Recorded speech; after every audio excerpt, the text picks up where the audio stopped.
Savage Joy here with Real Progressives. Sorry about that. Again, I have tech issues. You guys know that. Um, so today, this is an exclusive for RP and kind of impromptu because you guys know my regular schedule. But today we are going to be speaking with Trent Nesmith, who is a Georgia candidate for Congress in the 12th district, and his campaign manager, Joe Tremor Traina. You may be wondering why I have a campaign manager on, because I typically don't.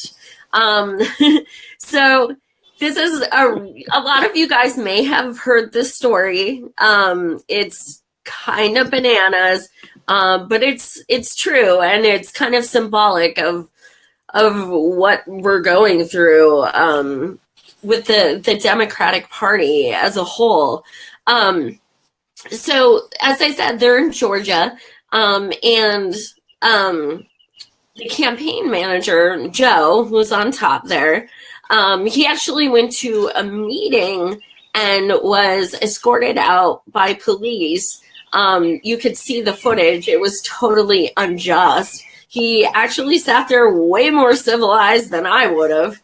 That's for damn sure. He was quite professional and gentlemanly, but he was escorted out. And he received a letter from the Richmond County Democratic Party in Georgia, informing him he had been expelled from the party for 7 years, and they actually suggested he undergo mental health treatment, which is by far the most offensive thing. And basically, he's a progressive, and that's sure as hell what it seems like it came down to. And also, he, with a letter from them, he received a bag of gummy dicks. So you may have heard about that, but it's pretty unprofessional and not a good look for Dems. So Joe, why don't you kind of explain? Oh, and all of this stuff is documented, by the way. So Joe actually was really smart, and he was actually recording meetings and everything ahead of time. So Joe, do you want to just kind of explain what happened and how this all transpired?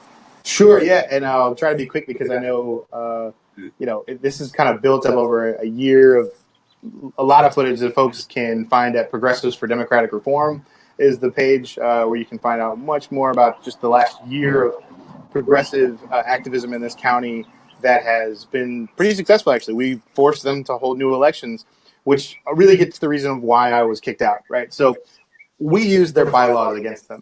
And this is what progressives should be doing all over the country. We don't know the rules, and a lot of times we get locked out of rooms or uninvited to events or, disallowed to be in places that we should, that membership should, that the public should when it comes to the governance of our own party. And we recently had elections on January 20th. That was the first time I was actually asked to leave the premises immediately after voting. And the next meeting was the one where they were supposed to be announcing what the actual outcomes of that election were.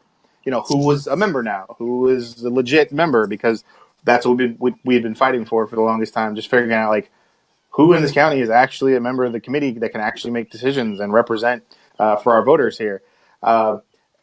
And so that was the meeting they were supposed to announce and have, legitimate outcomes to those elections, which we knew we were going to have issues with because the election itself had issues of, like, there were multiple ballots.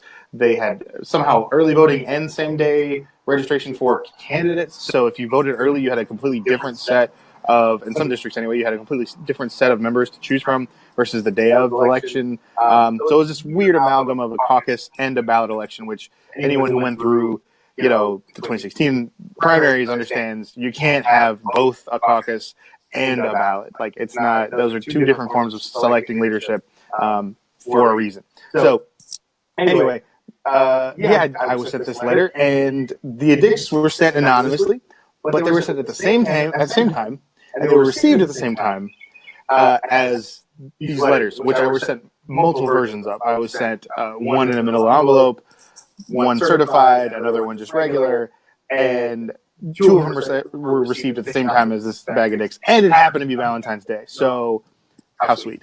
And of course, I decided to share. There were two bags. I took half of them. I know they were. I wish I still had them. I'd be like chomping them right here on the camera. So good low carb diet and snack there. And so anyway, I attended the meeting, and we had multiple cameras rolling, and the media was there from the county. They had been sort of following things, but as a lot of Dems know, local media is sometimes just as bought and paid for as our national 24-hour corporate networks. So they were very hesitant to actually follow the story until Bag of Dicks, the greatest present that my oppositions could have ever sent me. And why did they send me this? And why did they ban me? Because Trent Nesmith is the man, and we are organizing progressives around him, and we're making them nervous.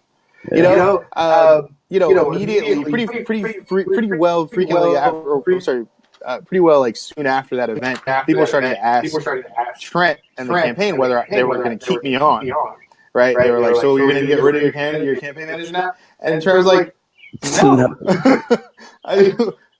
And if you think about it, that was the whole point, right? The whole point was to undercut the campaign and say, "Well, we've banned your campaign manager, so there."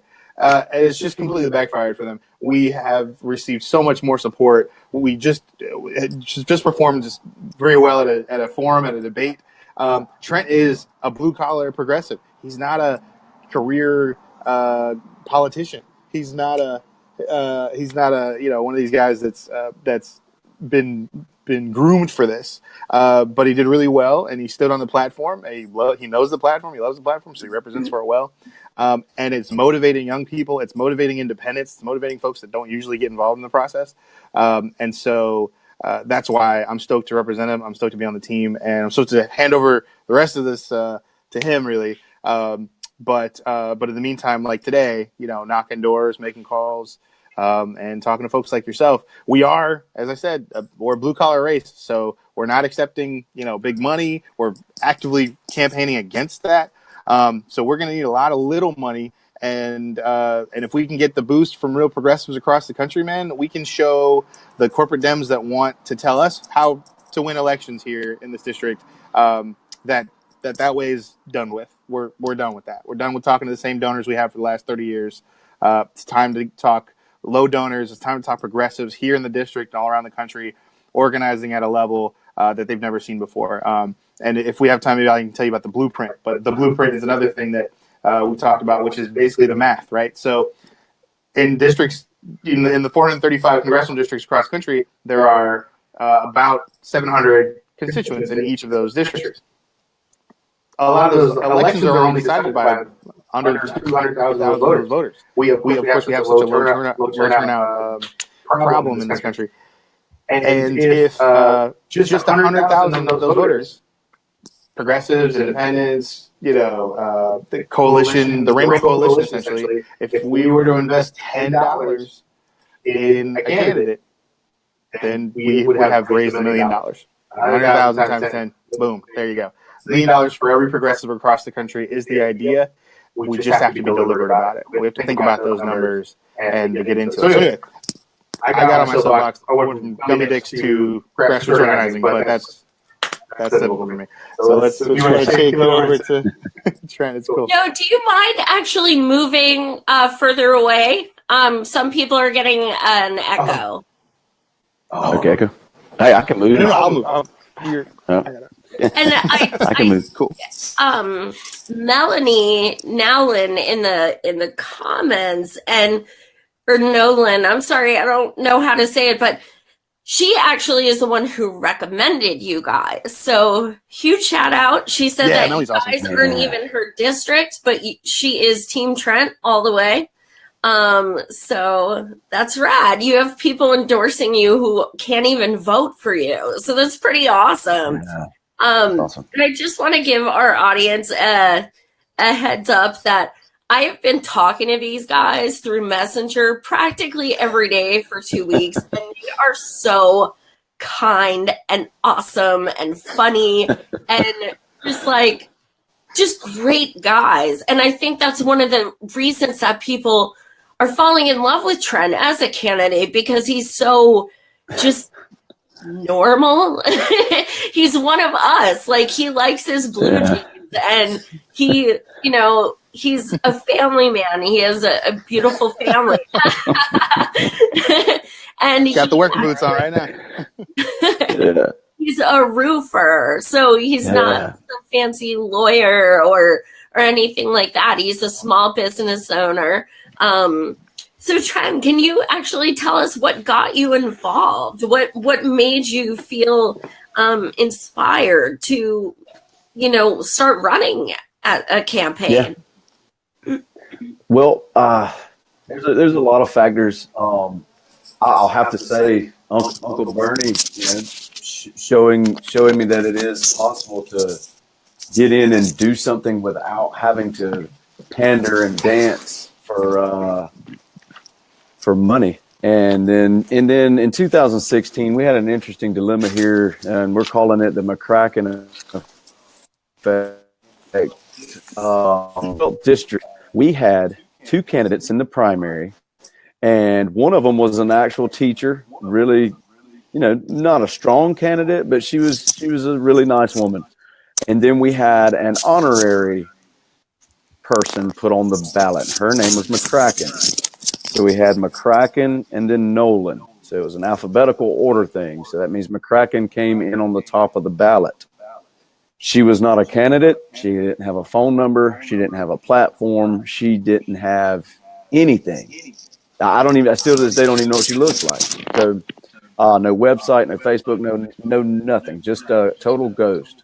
And she won the primary. And so after that, needless to say, my frustration level at that stage went through the roof. That started a level of frustration that slowly turned into anger, and went on to. At the end of it, though, I'll be honest, it was kind of a shining light, because McCracken garnered 40% of the vote in 2016 against our actual incumbent, Rick Allen. So that gives you an idea of how the district thinks of him, which is not too good. So that and I was going there, Joe. Yeah, but that in combination with one Sunday morning, me waking up so extremely angry that my wife says, Trent, if you don't channel that anger in some positive direction, I'm going to divorce you. No, but she probably didn't take it that far, but she's like, you've got to do something. So I jumped out and started grilling everybody I knew in leadership in the district. Within actually laying in the bed one Sunday morning, within about 6 hours, I had already scheduled a full week of meeting the folks that I could see through social media and different platforms were the players in the 12th district. Joe Traina being one of them. And I made a list of about 15 people in the district, and I started grilling everybody. How can this happen? How did this happen? I'm just a roofer, but somebody's got to do something. This is unacceptable. So after sitting and eating lunch with all these folks, just about 70% of them turned the tables back on me and said, well, you seem very passionate, Trent. Why don't you do it? And I'm just that guy. Don't call my bluff. I will. So so I'm here, and I'm running, and I'm enjoying it. I've had my bumps and bruises. I'm not a public speaker. I'm a roofer and a dad, and that's all I really know. But I'm starting to enjoy it. It's extremely challenging, and I love a good challenge, and so I'm having fun with it. My wife's having fun with it. She's happy now, and that I'm channeling this anger in a positive direction. And sometimes it really is. I acknowledge some days I'm just like, I want to punch a wall. Like, why are people so ignorant, and why are people sitting on their asses? And so it's difficult. Yeah, You extremely guys, difficult. yeah, and you guys are activists as well, which is personally something I look for in any candidate I would endorse. Did you just start caring after Trump was elected, or have you always cared about people? Oh no, no. I've been actually for about 12 or 13 years now. My brother and I have a charity called Laboring for Love, and it was birthed because we just wanted to maximize our potential to give and the dollars that we had to give, because I'm a small business. I don't make a whole lot of money. I can't just take care of people's problems with money, but I also have a pretty big team of folks that really wanted to get involved too and give their time, but they also just didn't have the cash to do it. So we came up with this Laboring for Love, and we started building wheelchair ramps for folks that weren't able to build them or afford it or whatever. And so we worked with our suppliers, and they would put up the wood, and we would build them on Sundays, and we did that. We do about one a month, and we've been doing that for a long time now. I also have worked with all of the houses for Habitat for Humanity in Bullitt County for the last. Gosh, I'm bad with timelines, but for a long time we've been doing all their roofs free of charge for Habitat. Boys and Girls Clubs is my favorite. We've been working with them for a long time too, and me and my brother go over and shoot basketball whenever we have time with the kids. And again, we don't have a whole lot of money to give, but we do have time whenever we can find time. And I just this is another service that I feel like I have to do. Something in me is making me do this, and some days I'm not sure about it, but most days I know we're doing the right thing. So. Not even some days, just like some seconds of a day that are just going by at 60 miles an hour because it's been happening that fast. But anyway, look, Trent is a real deal. Like this guy he's really coy sometimes about what he does in the community. He's not used to talking about himself all the time. But I've been having to turn him into a politician here. But he's just a heart of gold, man. This guy is. We need more politicians like him. We need more folks representing us in DC who are the Trent Nesmiths of their community, and they're there. They just we gotta just, and he's got the I didn't have to coach him on our platform at all whatsoever. He's a progressive through and through. Yeah. And I guess we should get to those questions really, because he man, I mean, I didn't realize in Augusta as an activist for years that there was a guy just as angry, just as frustrated, just as progressive, but definitely a business owner and just salt of the earth character on the other side of my district. When we found each other, man, it was instant bromance. It's over now. It's over. So over. Well, the first thing I want to actually the ask best you, thing, Trent, yeah. What seeing as someone who supported Bernie, seeing the way the Democratic Party just totally just basically gave us Trump and did everything possible to just screw over our campaign. What made you decide to run as a Democrat? And also, do you regret that choice after the way your local Dems have treated Joe? No. Because I look at that as the field that we have been given and the challenge that we have been given. And there will be no better victory than to take the party from them. So, no, I'm not going to.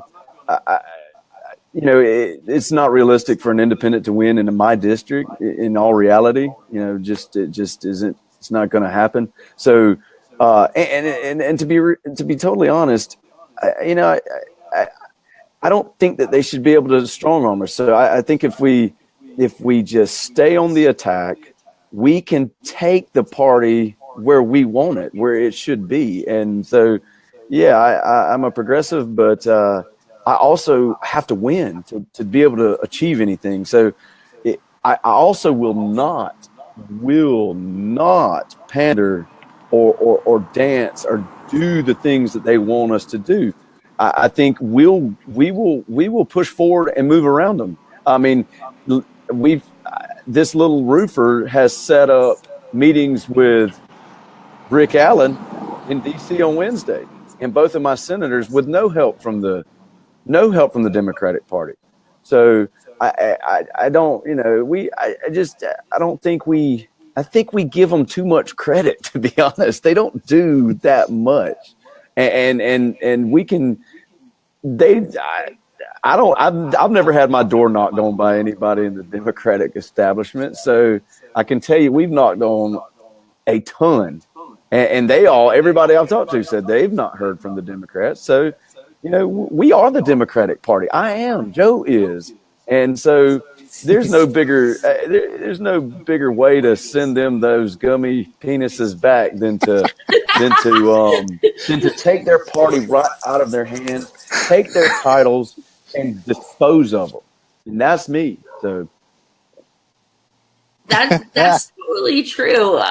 Something I noticed with you guys right away, I saw footage of you guys going door to door, and you both had shirts with hearts on them.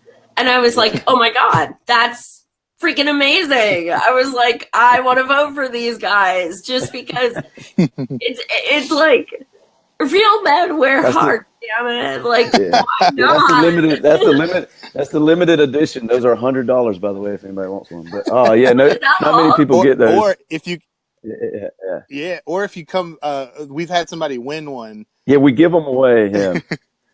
The volunteer that got the most email signups out of door knocking one day, just broke records and got a shirt. But we hope to get more of those heart shirts out for sure. Yeah, the 18 to 37, love those, and that's like an extremely high demand. So we're keeping those on high demand.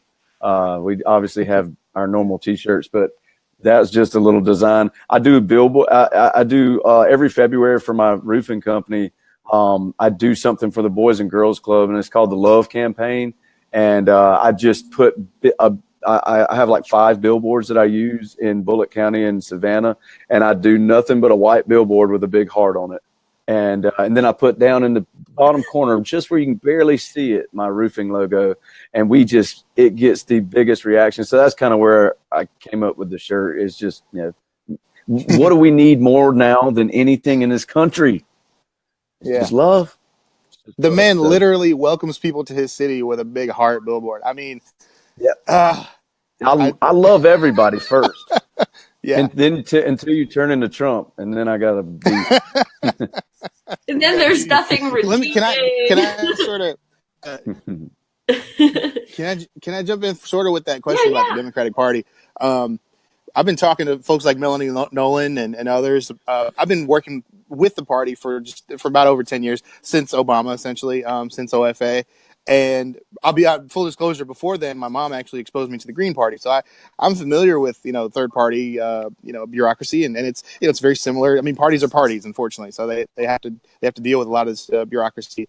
And Democrats hate it when I say this, but honestly, I feel as a Democrat, I feel like we shouldn't be making it so hard for independents and for third parties to participate. We're using rules at the board of election level that perpetuate the two-party system. We could change that if we had enough sense and if we were deliberate about it. In the meantime, though, a great way, like Trent was saying, to essentially make sure the Democrats aren't in our way, basically, is to understand kind of who's organized where. And for our district, for example, and other districts all across the country, I guarantee you there are folks watching this right now who live in a district that less than 10% of your district is actually organized by the Democratic Party.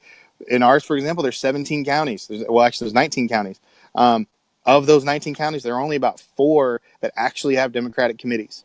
Yeah. So that's leaving more than double that amount for folks who are maybe identify green, maybe identify independent, maybe identify progressive, or DSA, maybe that don't, like the party label, but they have lots of particular items, and maybe there are items that are more relevant to your county or your district than others. It's not difficult to go to the Board of Elections and say, hey, do we have a chartered Democratic Party, and literally become the Democratic Party. They don't want you to know that. the state executives don't want you to know that. The national executives don't want you to know that. But and I'll probably get another couple of packs of dicks for just saying that right now on your program.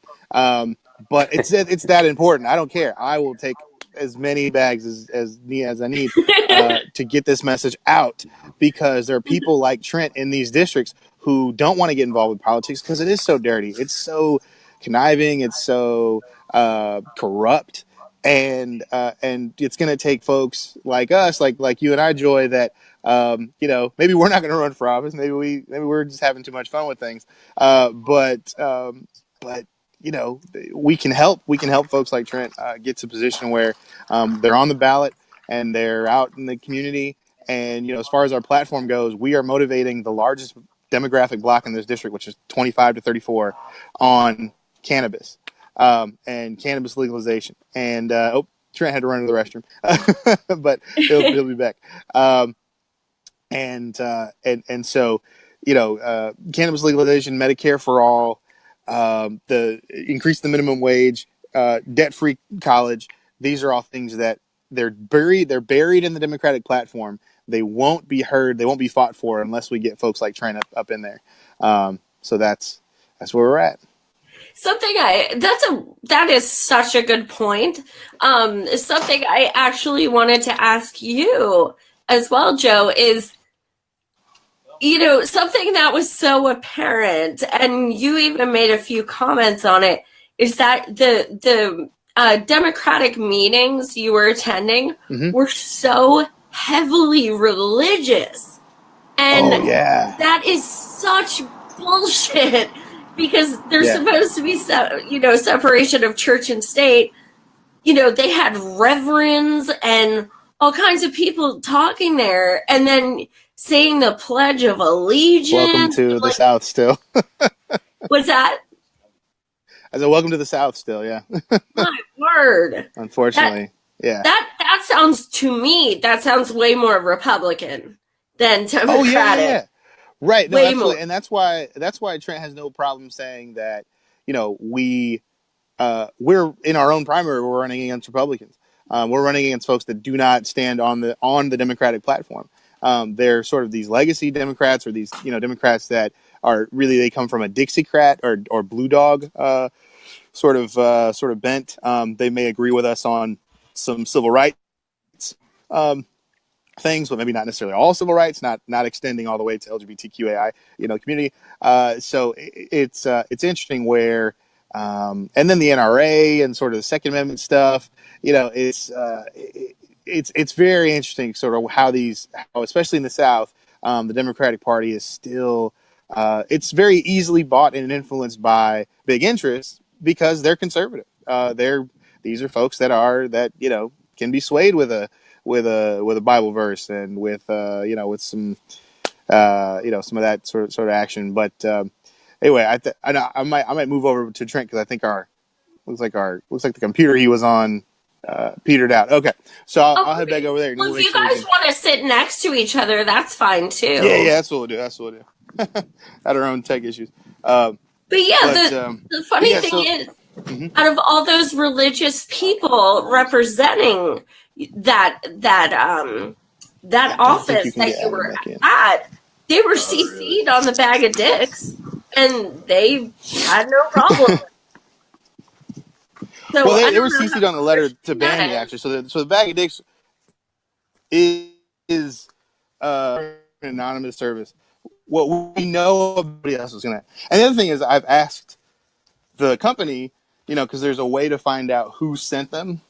We may never know unless we get like a court order at this point, but they were sent at the same time. That's what we can tell. Same exact time. Through this guy. All right.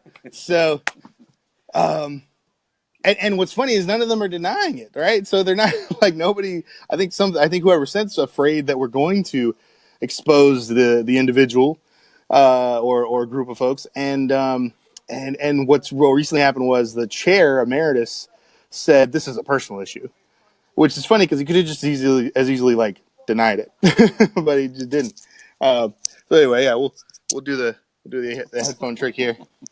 If it was a personal issue, it shouldn't have had their letterhead on it. Exactly. Right. The mean, letter itself should not have been CC'd or written. That's what's funny too. Is so like we know this goes all the way to the state, right? So for your listeners and for the viewers, understand this isn't just a local issue. The congressional district chair wrote the initial version of the letter as an email that was leaked to us.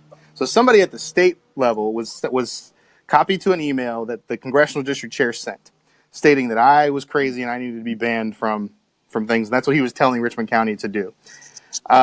They sent that on January 21st. Then I didn't hear anything about it except until the media hit me and said, that they had a copy of this. So somebody leaked it from the state level and sent it to them.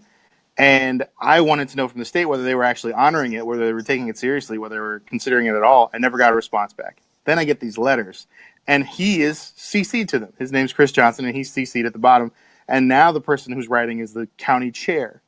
The county chair is a Yale law grad who is the current chair of the Richmond County Democratic Committee and, conflict of interest here, lead counsel for Savannah River Nuclear Solutions, which is a nuclear waste facility, which it's, again, going back to, are these people really Democrats? Because the plot thickens. How do you have state level leadership actively working to obstruct First Amendment and just general participation from progressives, and then the leadership itself is doing the work or the bidding or the professional job is to defend against nuclear waste contamination in one of the major rivers down here is the Savannah River. So it's very strange. It is the plot here is as close as District 12 in Augusta, Georgia, but as high as our DNC membership, who still have been silent, absolutely mum on this. Mm-hmm. No other candidates, no other state level leadership. They want this to go away. They want us to go away. They want progressives to stop talking about it. They want progressives to stop pushing them to answer.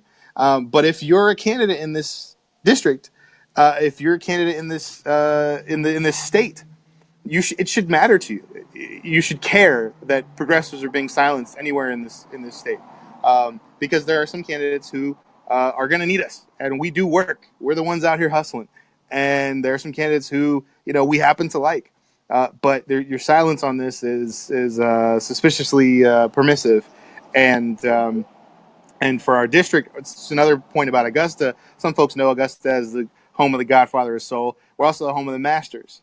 Of course, the Masters is the annual golf competition where the 1% of the country come for a week, right? And I know this because I used to work at the country club. I know this so we're ground zero for the corporate America's vacation week, to come watch some golf.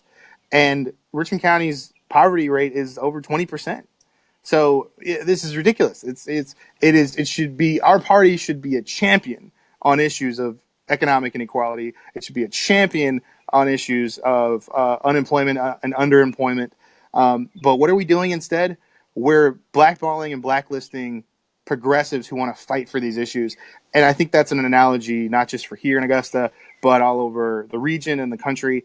And I think we're at a tipping point where we can chart a new course, but again, we have to be deliberate. We have to be unified. And if if nothing else, I've been excited about from this, aside from all the attention it's brought to Trent, is that I've gotten to know so many more progressives across the country now, that we're being able to mount bigger actions now, and coordinate in ways that prior to now only the machine was able to. So we don't want to become another bureaucracy necessarily, but if we can organically and deliberately grow a movement on love and compassion and progressive values, and a forward-thinking movement, then I think that's what they're most afraid of, and they should be, because we're next. And Trent, speaking on kind of where Joe started with the what he was talking about, you actually are quite green. And as a roofer, you talk a lot about how you would like to start making your roofs more green and things like that. So can you talk a little bit about why you started to be inspired with going more green in your area? Yeah, I actually have I have a sister branch in Raleigh. It's actually my cousin. I started an office there about 5 or 6 years ago, and in that Raleigh area, the Tri-City area, they are incentivizing solar panels. They're not just counting on solar farms or the state or the counties or cities to do something about their energy situations. They are actually active. Sorry, I'm moving around. We got some power issues. They are actively incentivizing in that area for folks to take accountability for their own footprint. And I mean, they are installing we do more roofs under solar panels up there than we do just regular now. So, I mean, it slowed down a little bit, but there was quite a boom with the solar panels there. So that was exciting to see. Now, Georgia, not at all. The exact opposite. Southern Company and some of the power company, they're fighting that tooth and nail. But it's really exciting to see things like Elon Musk's new panels. They're coming out. I'm in line to be the first one certified as soon as they can mass produce those panels. So yeah, it's exciting to be a roofer and to kind of see it from that aspect, not just. I mean, I put my hands on that stuff. So, you back in over there? Sorry, we a bit of technical difficulties. But yeah, so it's kind of in the front end of things, seeing this stuff actually working out in the field. So, Absolutely, that's amazing. Also, didn't you guys recently had a debate, you and your other candidate? yes, it was actually a forum that turned into a bit of a debate at the end, and it was extremely. We lost Trent.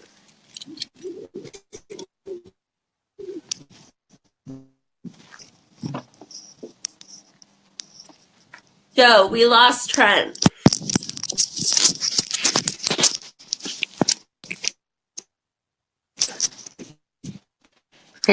What's that? We lost Trent. We can't see or hear him. Huh. Weird. You were there a second ago. All right. Can you? It was the headphones.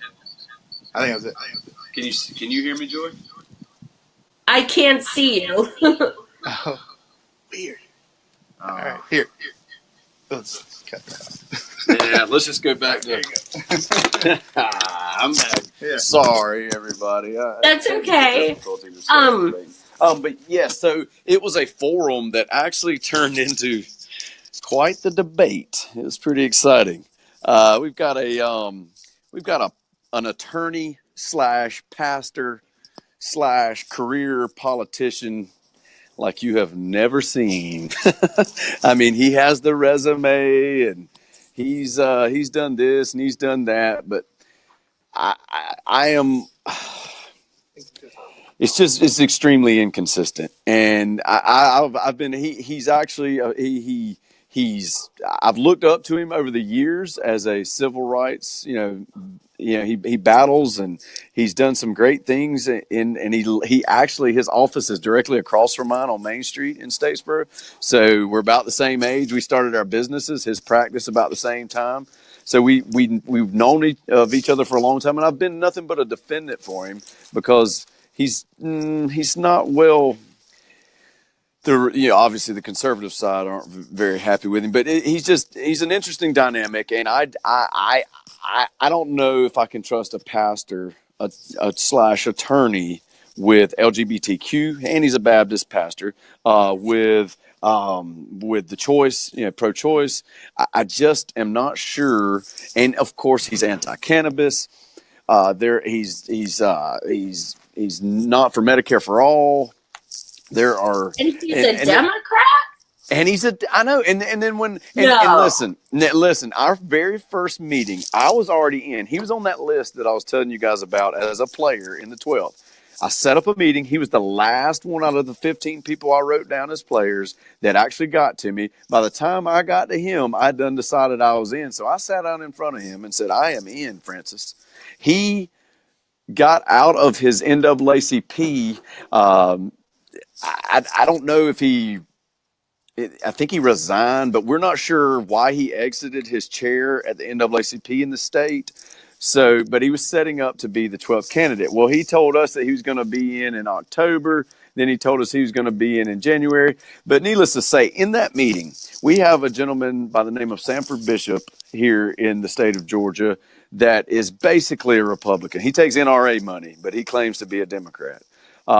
Francis told us on that day, and I quote, I will be running to the right of Sanford Bishop. And we basically said, so you're running as a Republican. Well, he, of course, that offended him.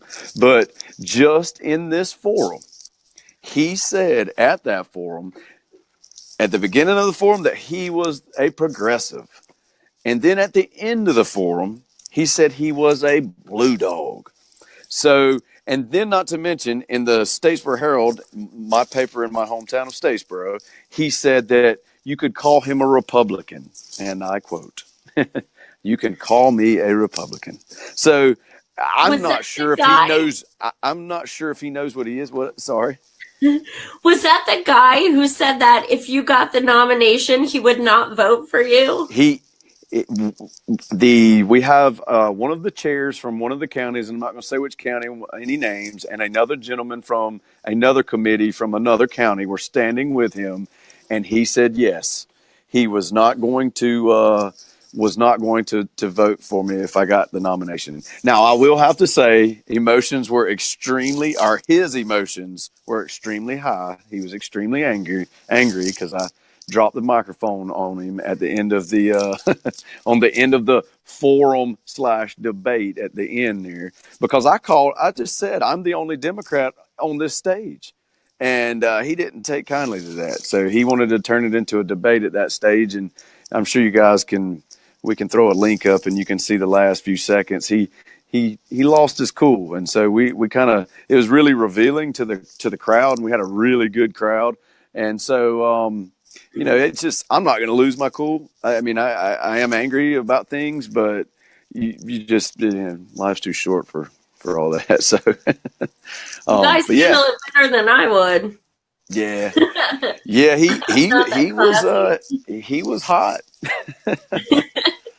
So. Well, that's the thing. You have the typical progressive platform. Mm-hmm. If you don't have that platform, if you don't want Medicare for all, tuition-free college, cannabis legalization, you don't want these things, sorry, you're not a progressive. It's that simple. It is that simple. Yeah. You also, I like the way you said it. You said,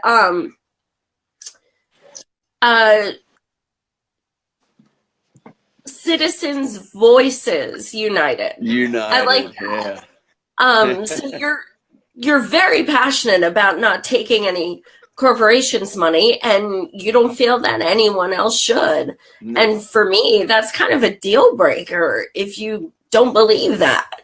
Yeah. So what made you so passionate about that? What made you decide, to go that route and to not, to not accept that money and to not support those who do? Yeah, that's to me that's my number one platform piece, and that's probably the main reason for me to get in, and that's what was so inspiring about Bernie. Was I can clearly see that our democracy is under attack, and I've seen that for the last 12 years. But it is extremely sad to see our voices just slowly diminishing because of Citizens United, these super PACs and these corporate PACs that are literally buying legislation and legislators. There is no denying it.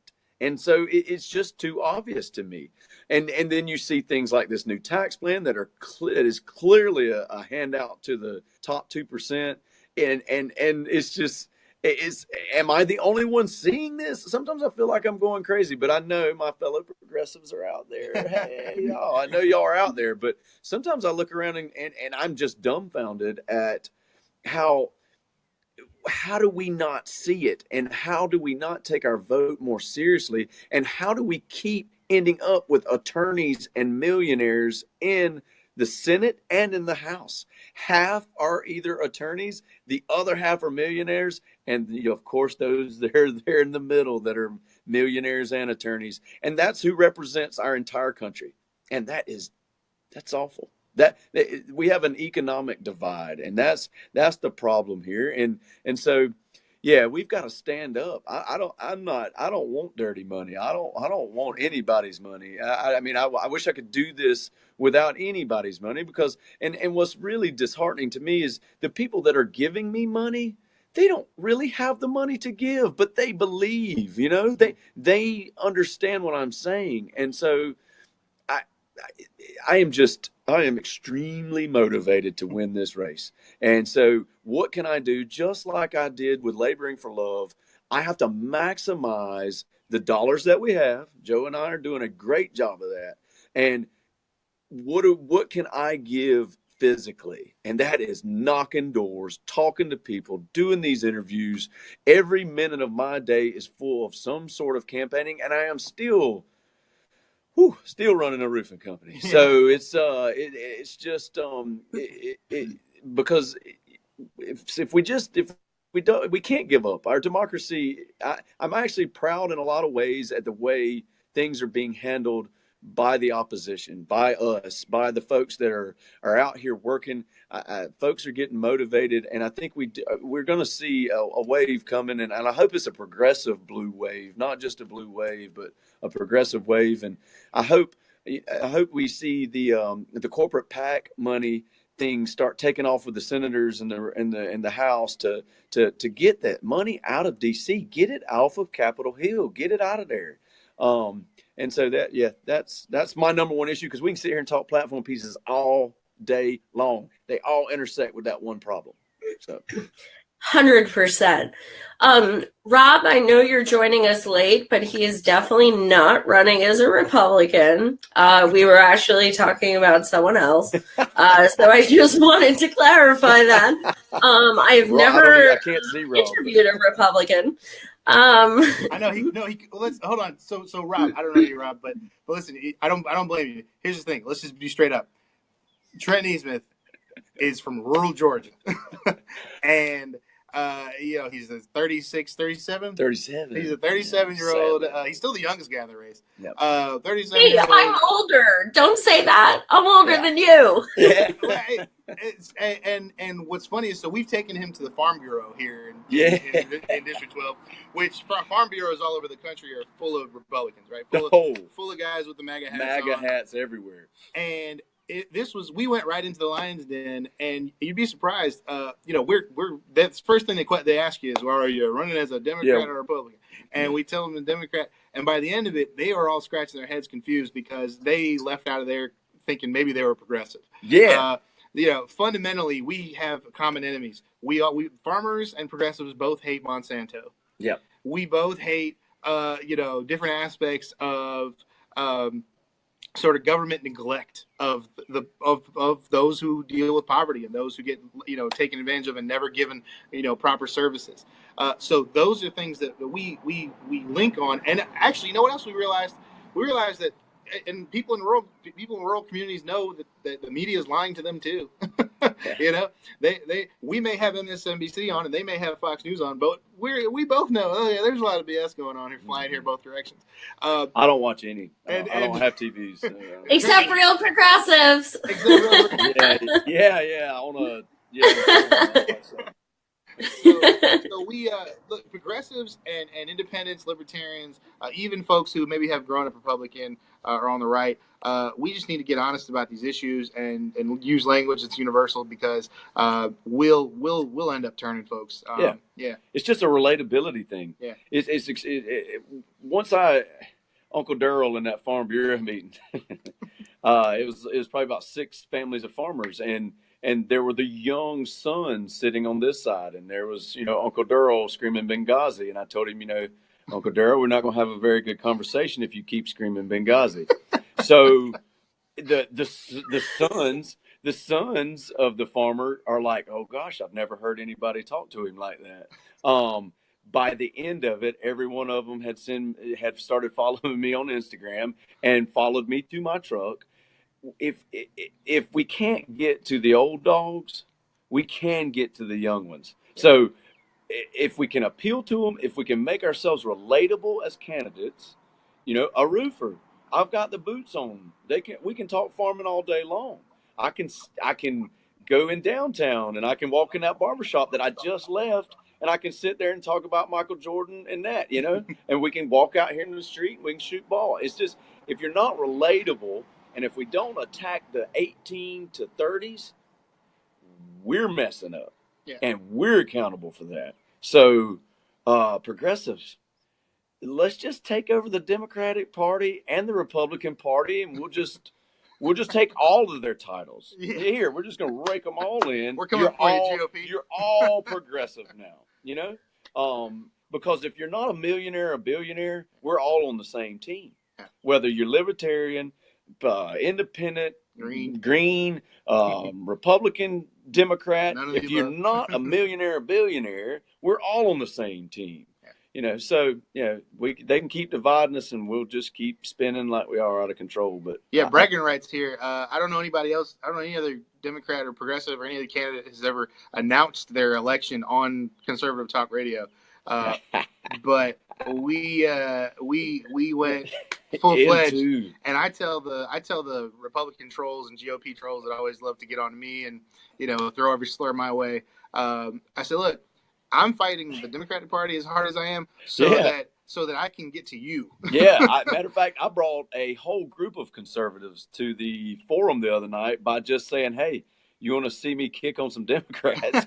Come watch this forum," because I'm just as upset with the establishment. On the matter of fact, I think I'm a little more angry. We can expect it out of the right. Yeah, it's just this out of the left is just so disheartening, and it's just exactly. It's supposed to be the party, the big tent. We're supposed to bring everybody in and love, but it just is. That's not the case. I mean, the 2016 proved it. So, we just got to keep working. Yeah. I mean, we just got to outwork them, take their titles, stomp them in the dirt, and keep moving. So. Well, and our qualifying is exactly 1 week from yesterday. So I was going to bring that up. Absolutely. And we're raising right now to we're just over halfway. Yep. Our goal of 5,000 in the week. You are? Yeah. I know. No way. So this last half, if we can get it, and if real progressives can help us get there, I think that's something, again, we need to replicate, right? So if we can do it for the 12th, progressives all over the country can do it for these other districts all over, that just, if each of us throws in $10, can raise up that much. Yeah. It's just the multiplication, just some simple math. So we'll try to get that link down there. I know Melanie's helping us out. She's watching. Maybe we'll get the Act Blue up there for us. And we, as a campaign manager, as somebody who's been hustling for 10 years, half of that was just volunteer. I tell progressives, I tell organizers all the time, especially if you care about these issues and you want to create real change, you got to go into it with the understanding that revolutions are not, they do not pay biweekly. Okay. That doesn't mean grassroots is cheap, and it doesn't mean grassroots is not organized. But what it means is that we're putting ourselves up to the cause, and we've got to be smart and deliberate about where every dollar goes. As a campaign manager, I got to make sure that every dollar we spend has 2 more coming back. Yeah. And because a radio ad over here, I don't know how this is, probably much more where you are, but a radio ad here for a month is on one station is $400. and one commercial here is $400, right? So we want to be able to compete. We want to be able to hit folks all over. Obviously, we want to use social media, as much as we can, and it's free to less expensive.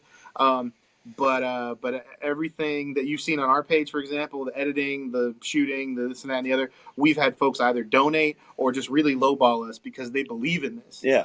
So we have a network that can put out some quality stuff, but we want to make sure we compensate and we take care of progressives, because that's another thing I believe in the party, especially is.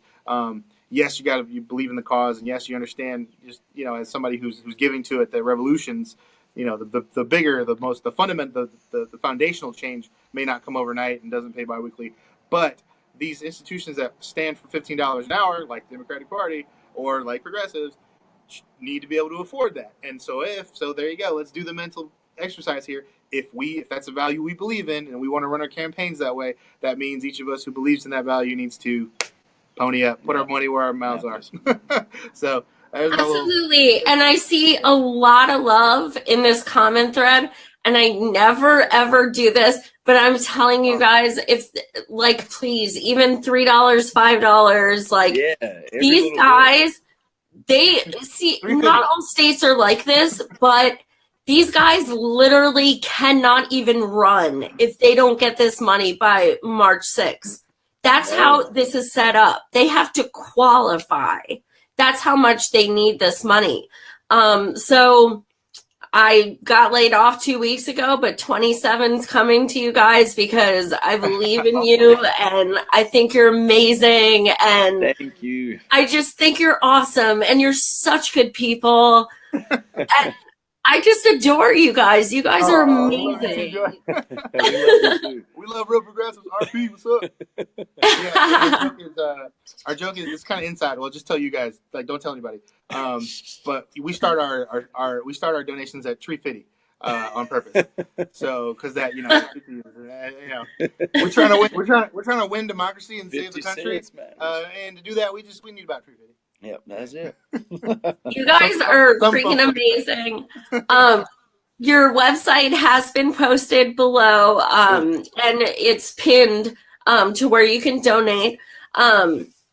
So I wish we had another freaking hour, but we'll come back. But yes, if you guys, get to the March 6th point, you guys have to come back, and we'll focus even more on the platform and everything. But I think this was important. I wanted people to know who you guys are as people, because I know some people tell me I vote emotionally, and maybe I shouldn't, but platform's important, but I'm not going to vote for an asshole. So I like to, I like to, I like people who are kind. And Mark is one of our RP people, and he said, let me see, because he's flipping hilarious. He said Trent is a good-looking young man, but sorry, ladies, he's not shingle. I'm not shingle with an H. I'm done. That's money. I'm going to use that. Who said that? Mark? Thank you, Mark. Yeah. I'm about to use that. Oh my God. A little play on words. That's very good, Mark. I'll be looking for your $3.50.